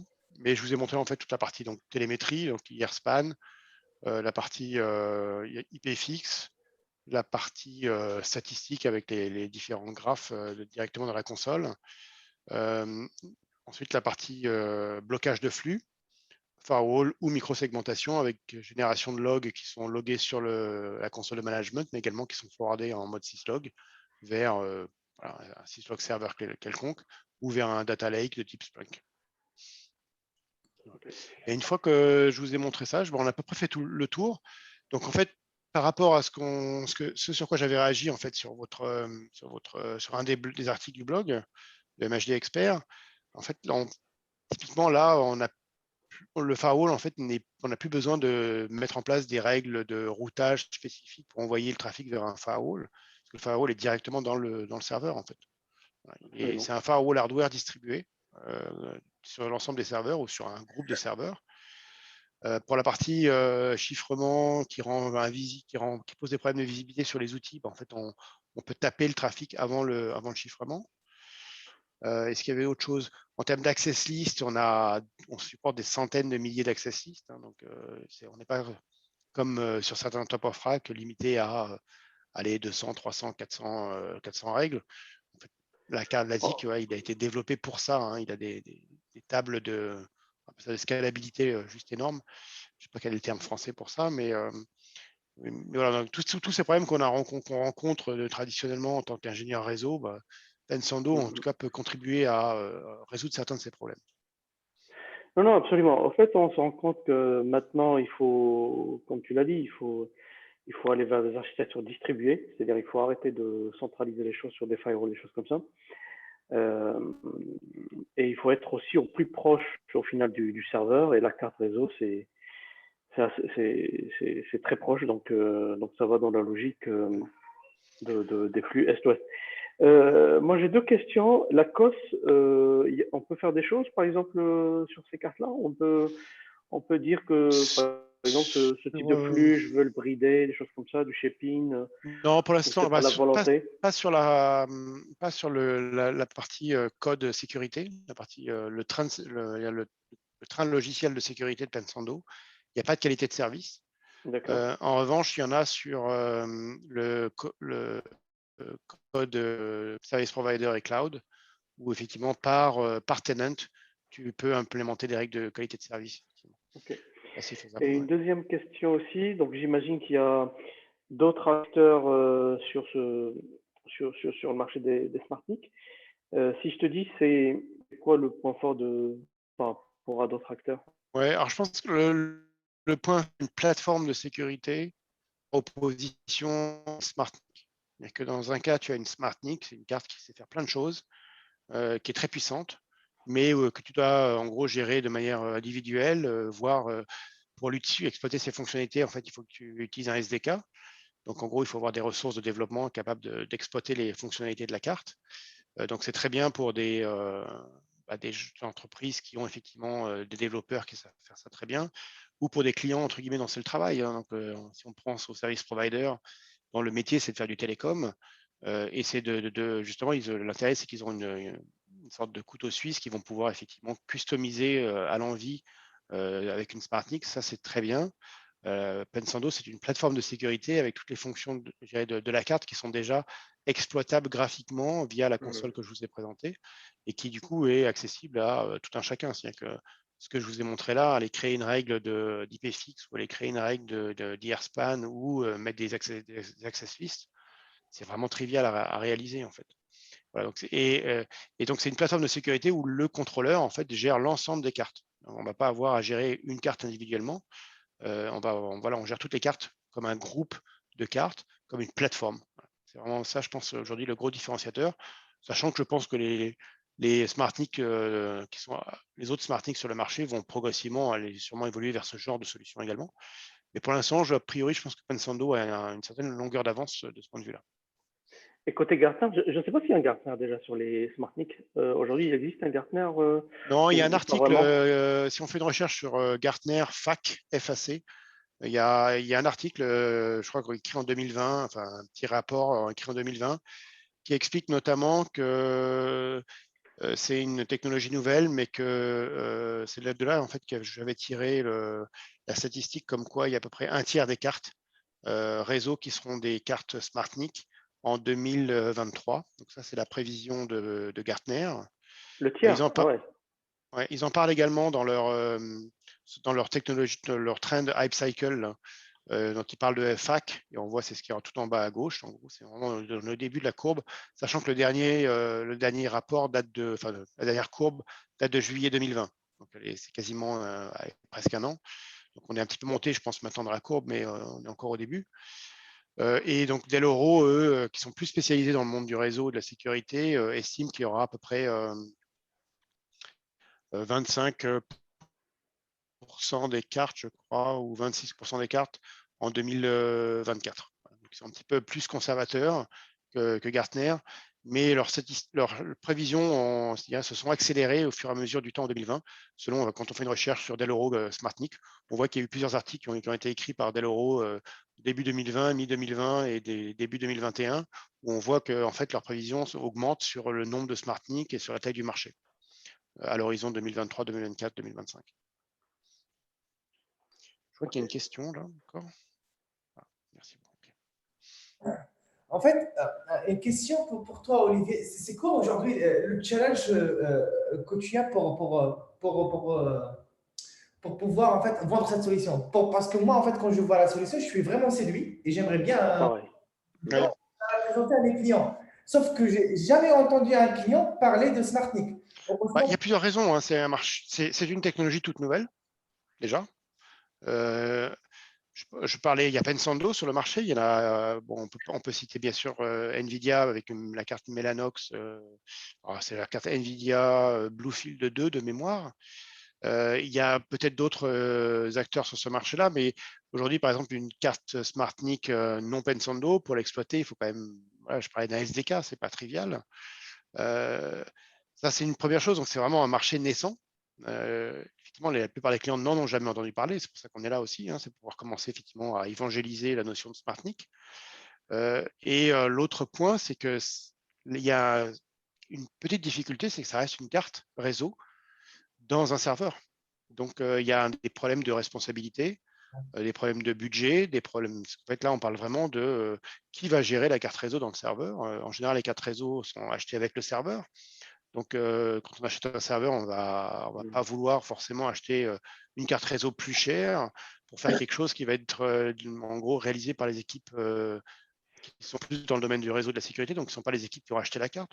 Voilà, il y a un peu un problème d'organisation au sein des entreprises sur qui va acheter la carte, qui va l'exploiter, qui va l'administrer.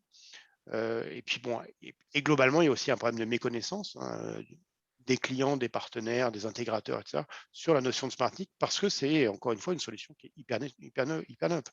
Alors que HPE a Pensando à son catalogue, je crois, depuis juin ou mai 2020.